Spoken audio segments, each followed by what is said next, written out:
Au-dessus de l'arche étaient les chérubins de la gloire, couvrant de leur ombre le propitiatoire. Hébreux 9.5. Les deux chérubins d'or ne formaient qu'une seule pièce avec le trône de miséricorde. Exode 25, 18 à 20. Il se rapporte au ministère, Ézéchiel 1. Dieu voulait qu'Ézéchiel transmette aux nations un message très important. Mais avant qu'il puisse le comprendre, il lui donna la vision du chérubin.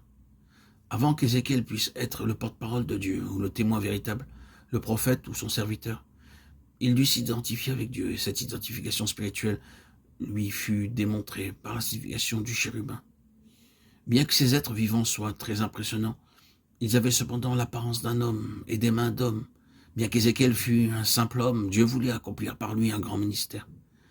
Quel combat peut se tenir ne serait-ce qu'un seul homme dans la prière? Lorsque les gens apprennent le secret de prier et d'agoniser dans la prière, combien grande est la puissance qui peut se libérer au travers d'eux dans toutes les parties du monde. Les créatures vivantes avaient aussi des ailes, elles étaient jointes. Cela signifie que, quel que soit le lieu où se déplaçait une créature, les trois autres la suivaient. Ceci parle de l'unité spirituelle. Elles se déplaçaient ensemble et s'arrêtaient ensemble. Elles ne pouvaient pas agir indépendamment l'une de l'autre. Elles se déplaçaient en tant qu'unité. C'est ainsi que l'Église de Christ doit travailler. Dans la mesure où vous grandissez, vous devriez voir de l'unité spirituelle parmi vous en tant qu'ouvrier avec Dieu. Ce fut ainsi que Moïse acheva l'ouvrage. Alors la nuée couvrit la tente d'assignation et la gloire de l'Éternel remplit le tabernacle. Exode 40, 33. La gloire de l'Éternel se lève sur toi, Isaïe 61. Il n'y avait pas de lumière naturelle dans le lieu très saint, à moins que Dieu n'accomplisse sa promesse et habite ce lieu. Le sanctuaire serait resté dans une totale obscurité. Cependant, Dieu l'avait promis. Dans Nombre 7,89, nous disons que Moïse entendait la voix qui lui parlait du haut du propitiatoire placé sur l'arche du témoignage entre les deux chérubins. La gloire n'est ni une vision, ni une sensation merveilleuse. Elle est toujours reliée à quelque chose du plan de Dieu.